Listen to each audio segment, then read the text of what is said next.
Canada to stabilize growth and decrease the number of new international student permits issued to approximately 360,000 for 2024. Let's talk about today's news in migration world. To get all updates, make sure you subscribe and hit the notification bell. News release. January 22, 2024. International students enrich our communities and are a critical part of Canada's social, cultural and economic fabric. In recent years, the integrity of the international student system has been threatened. Some institutions have significantly increased their intakes to drive revenues, and more students have been arriving in Canada without the proper supports they need to succeed. Rapid increases in the number of international students arriving in Canada also puts pressure on housing, healthcare and other services. As we work to better protect international students from bad actors and support sustainable population growth in Canada, the government is moving forward with measures to stabilize the number of international students in Canada. The Honourable Mark Miller, Minister of Immigration, Refugees and Citizenship, announced today that the Government of Canada will set an intake cap on international student permit applications to stabilize new growth for 2 years. For 2024, the cap is expected to result in approximately 360,000 approved study permits, a decrease of 35% from 2023. In the spirit of fairness, individual provincial and territorial caps have been established, weighted by population, which will result in much more significant decreases in provinces where the international student population has seen the most unsustainable growth. Study permit renewals will not be impacted. Those pursuing master's and doctoral degrees, and elementary and secondary education are not included in the cap. Current study permit holders will not be affected. IRCC will allocate a portion of the cap to each province and territory, who will then distribute the allocation among their designated learning institutions. To implement the cap, as of January 22, 2024, every study permit application submitted to IRCC will also require an attestation letter from a province or territory. Provinces and territories are expected to establish a process for issuing attestation letters to students by no later than March 31, 2024. These temporary measures will be in place for 2 years, and the number of new study permit applications that will be accepted in 2025 will be reassessed at the end of this year. During this period, the Government of Canada will continue to work with provinces and territories, designated learning institutions and national education stakeholders on developing a sustainable path forward for international students, including finalizing a recognized institution framework, determining long-term sustainable levels of international students and ensuring post-secondary institutions are able to provide adequate levels of student housing.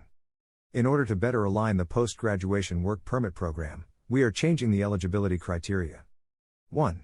Starting September 1, 2024, international students who begin a study program that is part of a curriculum licensing arrangement will no longer be eligible for a post-graduation work permit upon graduation.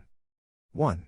Under curriculum licensing agreements, students physically attend a private college that has been licensed to deliver the curriculum of an associated public college. 1. These programs have seen significant growth in attracting international students in recent years, though they have less oversight than public colleges and they act as a loophole with regards to post-graduation work permit eligibility. 2. Graduates of master's and other short graduate level programs will soon be eligible to apply for a 3-year work permit. 2. Under current criteria, the length of a post-graduation work permit is based solely on the length of an individual's study program, hindering master's graduates by limiting the amount of time they have to gain work experience and potentially transition to permanent residence.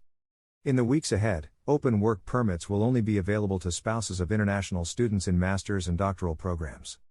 The spouses of international students in other levels of study, including undergraduate and college programs, will no longer be eligible.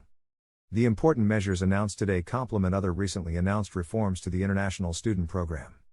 Taken together, they aim to ensure genuine students receive the support they require and have the resources they need for an enriching study experience in Canada, while at the same time stabilizing the overall number of students arriving and alleviating pressures on housing, healthcare and other services in Canada.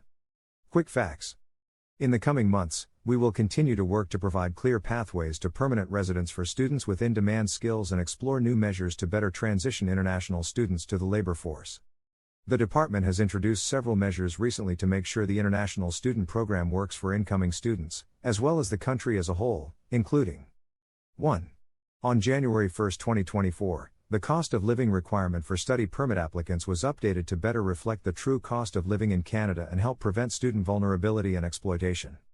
2.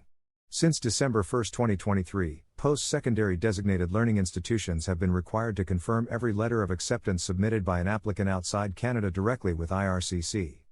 2.